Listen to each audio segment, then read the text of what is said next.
Градоначалникот на општина Газибаба Бобан Стевковски денеска подели бесплатни униформи за 6800 ученици во општината.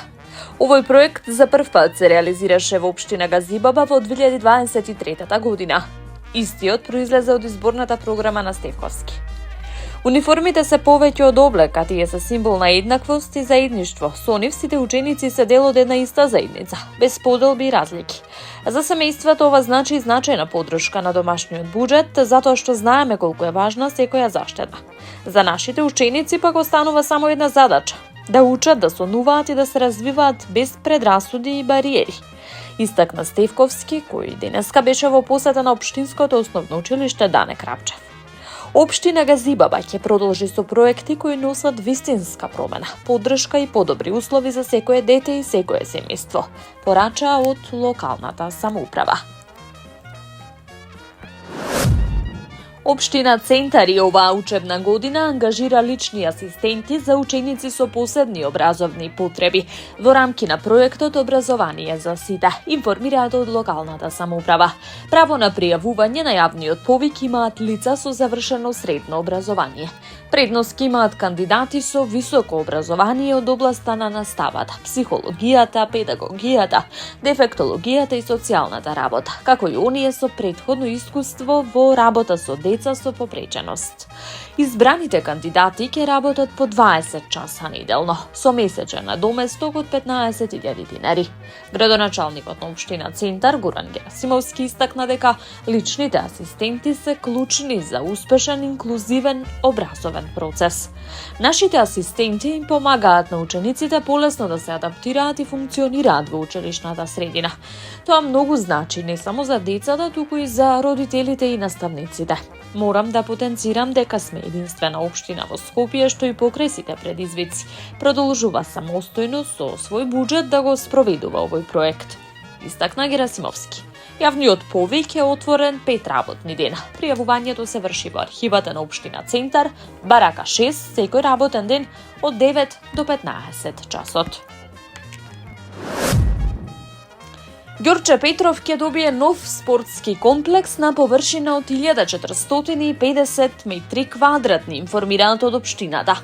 Отпочнуваме со реализација на проектот што го ветивме. Спортски центар на Полјана во Хром. Ке има ново фудбалско игралиште со вештачка трева. Целосно ново кошаркарско игралиште со гумирана подлога.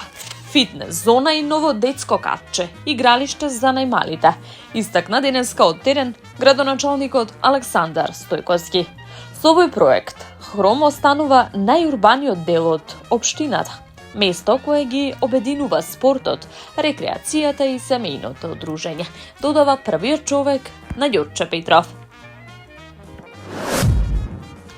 Учениците од општинското основно училиште Свети Кирил и Методи од годинава располагаат со современа медиатека, која представува голем исчекор во дигитализацијата на наставниот процес и унапредувањето на знаењето. Медиатеката е опремена со единствен софтвер кој им овозможува на учениците полесно да пристапуваат до литература, да ја резервираат книгата што им е потребна преку сопствена имејл пошта, да пребаруваат по наслови и автори и да добиваат потсетување за враќање на поземените книги. Велат од општина Центар. Медиатеката е пример за тоа како училиштата можат да ги модернизираат своите наставни процеси. Верувам дека ова катче ќе стане омилено место за стекнување знаење и инспирација кај учениците. Можам слободно да кажам дека ова е едно од училиштата што најмногу го посетувам. Пример за сите училишта во државата, кои први ги отстранија мобилните телефони за време на наставата. Поттик да продолжиме и во останатите 7 училишта во Центар. Како општина посветуваме многу внимание за спречување на врсничкото насилство, порача градоначалникот на општина Центар Горан Герасимовски. Центарот за управување со кризи соопшти дека денеска на територија на државата регистрирани се вкупно 18 пожари на отворен простор, од нив нема ниту еден активен. Под контрола се ставени 5, додека 13 пожари се изгаснати. Под контрола се пожарите во општина Газибаба, депонија Вардариште, повеќе наменско поудрачје Јасен, каде што гореше мешана шума, во општина Липково, селото Никушта, каде што гореше исто така мешана шума, соопшти Центарот за управување со кризи во извештајот. moje skoke, grad moj ljubav liče, što mi rasude sni. Večno te ja sam